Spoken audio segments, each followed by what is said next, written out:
Right, okay, so this is an example of how to use a permutation test to compute the p-value in ANOVA when you are not sure, okay, about the correctness of the normality assumption in the distribution of the data, or in a situation where you know clearly that your distribution is actually not normal, okay?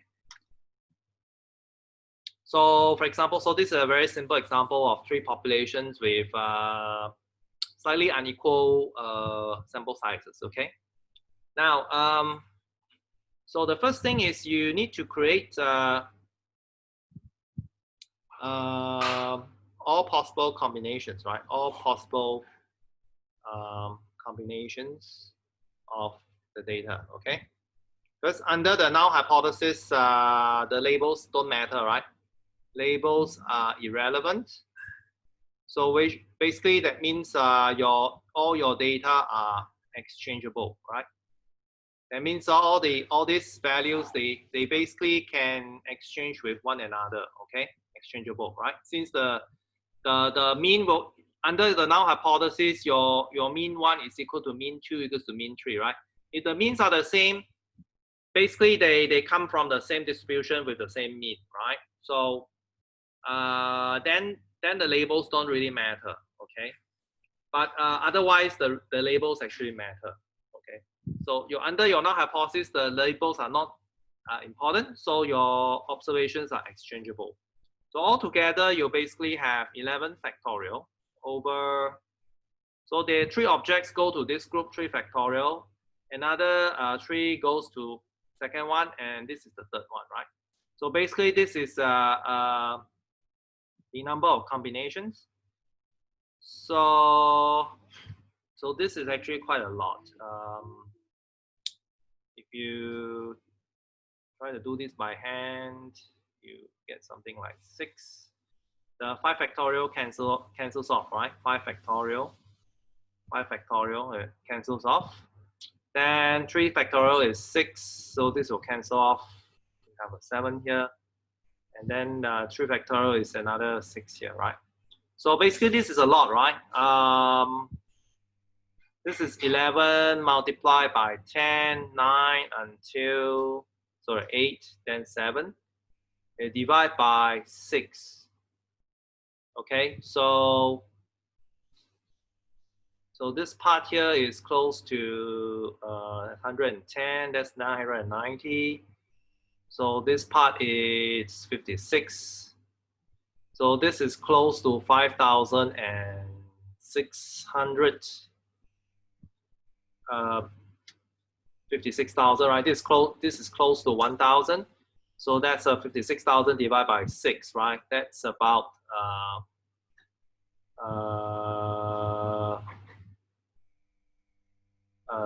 9 here, 54, 20. Okay. Yeah, great. So it's 9,000, close to 9,003. So Hafiz just computed is 9240 lah. Okay, that's actually well, it's still not a lot. Okay, in fact, if you use R, you can actually find out each of them. Okay, this is still not a lot. 9,240 in terms of computing power that you have in your laptop. Calculating 9,240 times is trivial, okay? So basically you can produce all these combinations, right? So there are many combinations, so you don't want to do this by hand, right? That's why you need to use R to do that. So basically what happens is that you will get population 1, population 2, population 3, and this is the combination, right? Combination 1. Let's make some space. Okay. So combination 1, you will have like 1, 2, 3, 0, 4, 5, 2, 3, 6, 7, 9, right? Combination 2, you might actually swap with, you swap the 0, okay? So you have 3, 4, 5, and then 2, 3, 6, 7, 9, and so on and so forth, right? Until the last one, 9, 2, 4, 0. So it could be something like you completely swapped this. This goes here, this goes here, and this goes here, right? So you don't want to do that yourself. You want to just tell R to do it for you. So Bigri cannot join.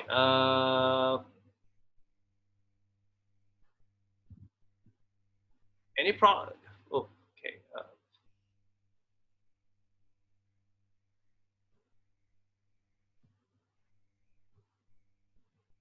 Okay, I see him here. Okay.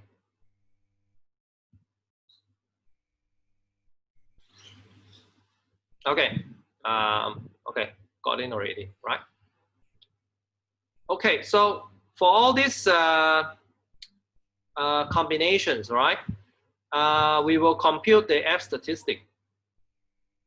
Okay, which is basically it is like you just so over here the test statistics will, the F statistics will be according to the all these different data sets, right?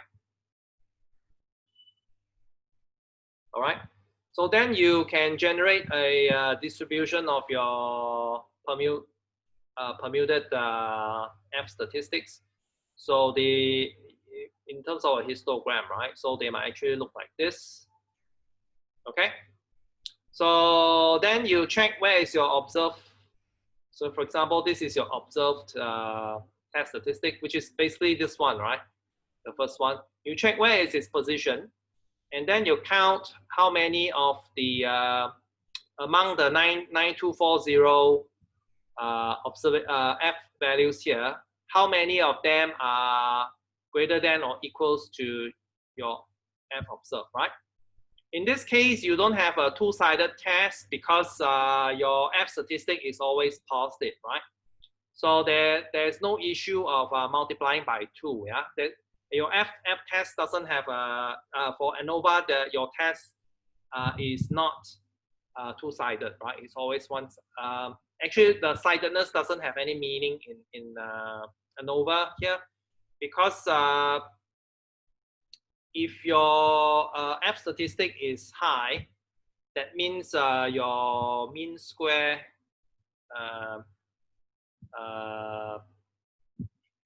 so your mean square between it's let me see, that was mean square between, right? Okay, mean square between, sorry, mean square between over mean square within. Okay, so if it's high, that means your mean square between is much higher than your mean square within, right? Other than that, there's actually no evidence, right? Because it's the between population variation that is important, right? It has to be relatively larger than the within population variation, okay? So there's no issue of your F statistic going to the left side, right? Okay, so you have to be careful here how you calculate the p-value. It will depend on what kind of hypothesis test you are doing, right? Okay, anyway, so that allows you to calculate a p-value from this test. And this method, right, has already gained a kind of terminology which is called permanova, okay, which is permutation, is short form for permutation ANOVA. If you read research papers, you might actually come across this term called permanova. Basically, this is doing ANOVA without this basically doing ANOVA with the permutation test, right? Which is a more reliable way to do inference rather than using the standard ANOVA results. Okay. All right. Okay. So in fact, the algorithm is actually quite simple. Okay, for permutation tests. Now, the only problem here is that, okay, so this is still easy, right? The only problem here is that what happens if you have a situation as follows. Suppose you have the following.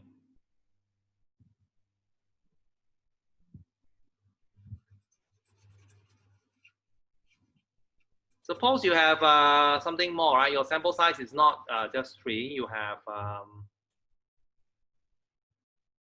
have n1 equals to say 10, which is still small.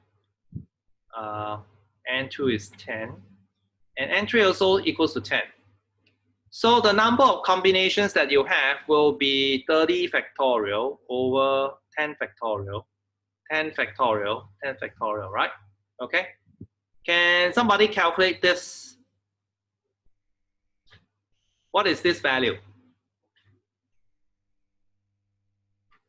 If you use R to calculate the factorial, it is just the command factorial 30. Anybody can calculate this value?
Okay, so yeah, it's a very large number, 5.5 roughly to the power of 12.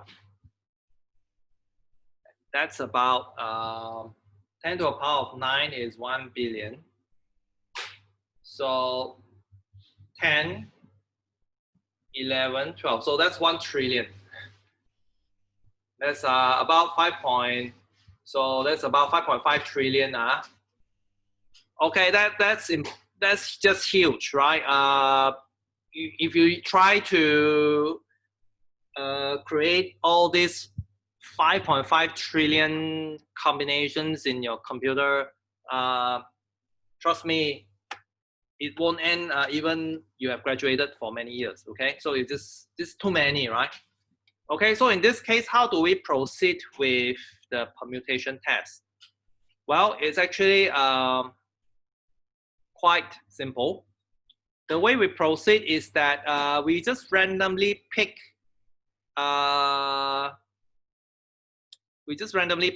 maybe say 10,000, right? Combinations. Okay, so basically this forms the population. So okay, over here, your 5.5 trillion combinations, right? They form the population of your test statistic. Okay.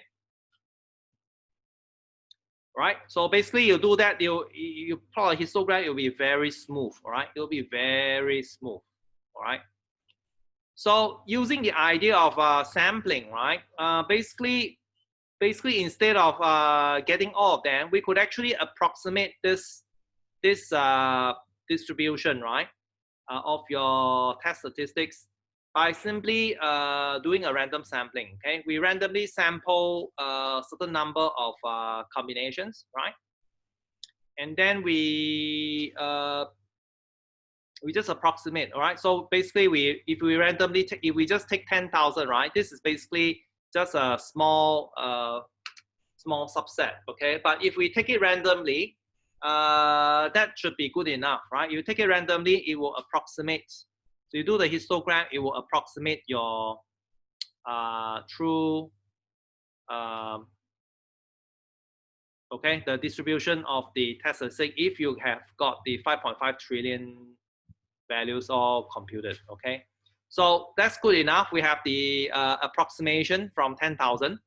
So that means if you have observed test statistic here, we could basically just compute the p-value, right, using the red color approximation. Okay, and then you might be still wondering, like, okay, so doing 10,000, right, how do I get this 10,000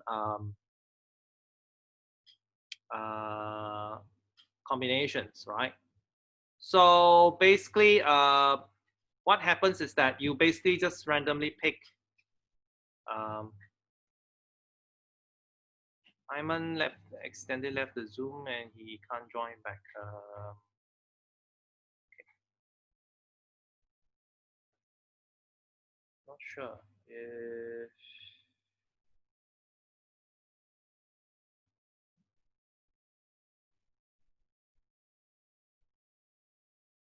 okay, maybe you can ask Iman to, I don't know, maybe try a link again. I don't know. Okay, anyway, if he can't access it, it is fine. He can just watch the recording later, right? Okay, so I have to continue. So basically, how do you, in practice, how do you generate this 10,000 values, right?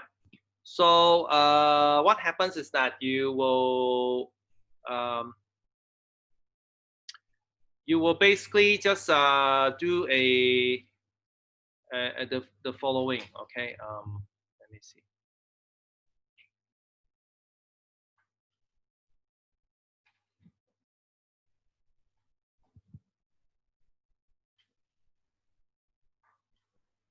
So basically, you will have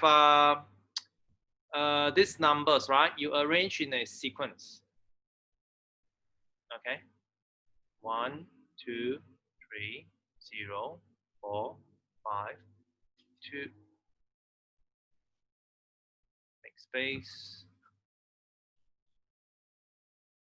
2, 3, 6, 7, 9. Okay. So you have this sequence. You can actually create a particular permutation, right? You permute this sequence, right? So basically, it's in R is you sample this thing here with the same length, right? So the length is over here is 1, 2, 3, 4, 5, 6, 6 plus, so it's 11. And that's it, right? So the replace equals to false. So basically, you are you do not do the sample without you basically are sampling them without replacement, right? So that will create a permutation. So for example, one permutation may be like this. I just basically swap the neighboring values, right, to be simple. Okay, so it's have this, and then basically you just chop off, right? You take the first 3 as those coming from population 1. You take this from the population 2, and this remaining you take it from the population 3, right? So this will allow you to get a particular permutation, right? And then basically you just repeat this 10,000 times. Okay, you get 10,000 times. You chop them up into portions like this according to the sample size in population 1, 2, and 3. you should be able to, that's the same as simulating all these different combinations, okay? And of course, since you are doing this, right, it is possible that when you do this, right, one of the permutations that you got, right, actually they repeat itself, okay? That means somewhere this is the first time you do it, the second time, the third time, every time you get a different combination, a permutation, until let's say you do the 10,000 time, right? Okay. Now somewhere in between here, it is possible that maybe the first one, right, it got repeated in the second one, right? This could happen, but it is not very likely, right? Remember why? Because your population size, right, is 5.5 trillion, okay? And each of them has the same chance of being picked when you use this procedure. So what is the chance that the same permutation gets picked twice? It's almost zero, okay? Even though it could happen, but it's almost zero. So you don't have to worry about that 10,000 combinations that you have got, right? They actually have some repetitions. It's almost sure that there will be no repetitions. Even if there's a repetition, that it only maybe just appears only for once, and that should not affect your results at all. Okay, so practically that means this problem is already solved in the sense that we know how to program this and get it done. Okay. All right, so that's the only difficulty when you need to face with too many combinations. We basically just solve it with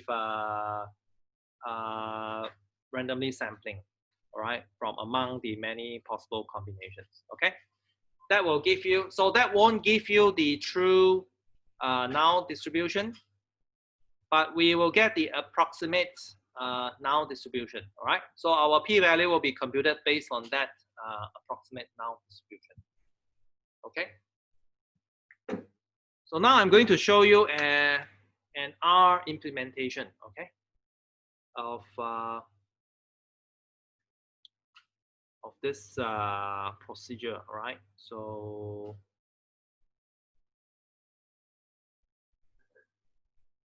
let me go to R.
Share R.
Okay.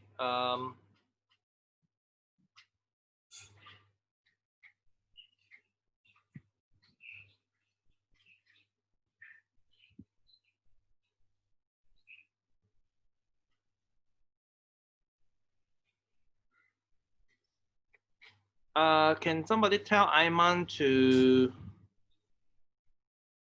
okay, so I'm going to pass him this link. Let's see if it works.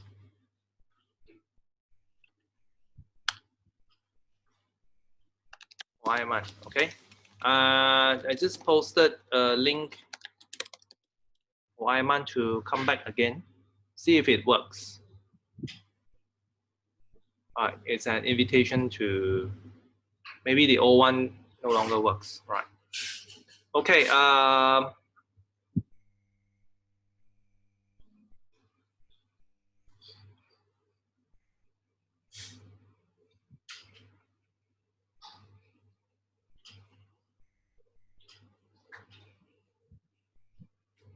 Okay, so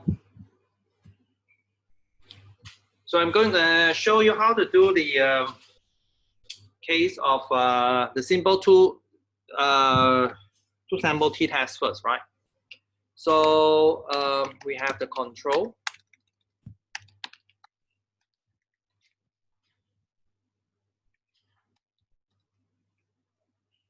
Let's say some data like this, and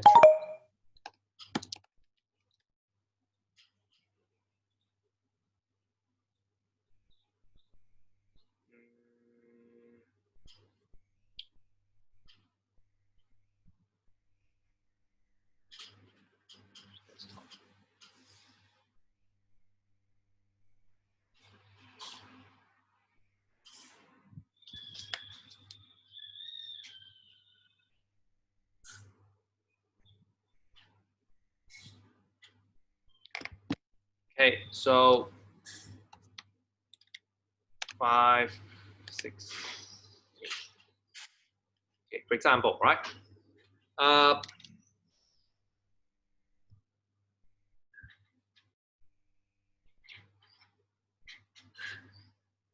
So I could do something like this. Here I want to enumerate all the possible combinations. So I have use the function called combn. Maybe I call this pool. So it's C control and treatment. Okay. And I combine that and I pick 3, right? You can run this and have a look. Okay.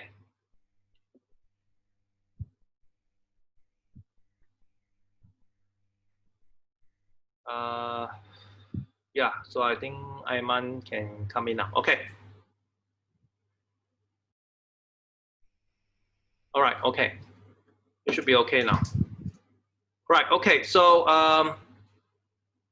you have this case here, right? So control is specified treatment, then you pull them together, right? And then this combination, this function is very cool. It will allow you to generate all the combinations, right? As you can see here, there are really 20, right? Okay, there's an algorithm to actually go through all, generate all the permutations, okay? So,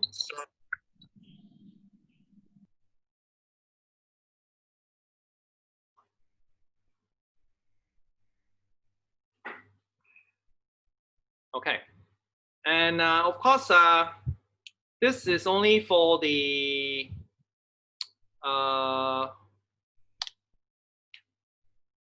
combination for one of them, right? Let's say the control, okay? So maybe you can call this the permutation for control. Then we want to get the permutation for the treatment as well, right? So over here, what we do is we do the following. So we get the set difference, right? So 0, 3, 4 is one particular set, right? The other set is the set difference will be for the treatment. So what we do here is we comb through this columns, right? We comb through them, and then we just ask for a set difference between the pool data and whatever you have for that column, right? For example, 0, 3, 4, the set difference will give you 5, 6, 8, okay? It will give you whatever that's the remainder from the pooled set, right? So that will form our permutation for treatment. So I call it TRT, okay? To run this. Oh, I haven't declared that, so let's do this again. Object K not found. Okay, function, right? Forgot that. Define this K refers to a generic index. All right, okay, so you can look at permutation control and permutation TRT. Okay, right? You could actually double check that they complement each other, right? 034 complements 568. Okay, 035 complemented by 468. Okay, so once you have this, you are in a position to do your calculate your T statistic, right? So basically, you have the following. So you iterate this for 20 times, right? So that will be the number of column of, let's say, perm control. Okay, either perm control, perm TRT will do, right? 20. So the number of columns is the same as the number of combinations that you have, right? Okay, so you have this, and then you want to do the following. You want to take the perm control, okay. You want to do the t-test, right? With perm control and perm TRT, okay? And then after that, you want to extract the statistic. All right. So, and that's it. Let's have a look. So then you see that they have been created, right? All these values have been created. Those are your T statistic for the different combinations of your data set, right? So I call this permutation T. And then I can look at the histogram, okay?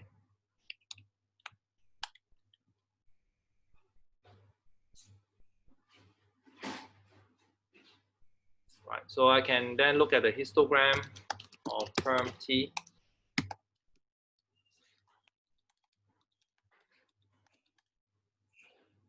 Okay, so which looks like this, right? So it maybe not exactly a T distribution, all right? Okay, and then after that, it is left to find the p-value, okay?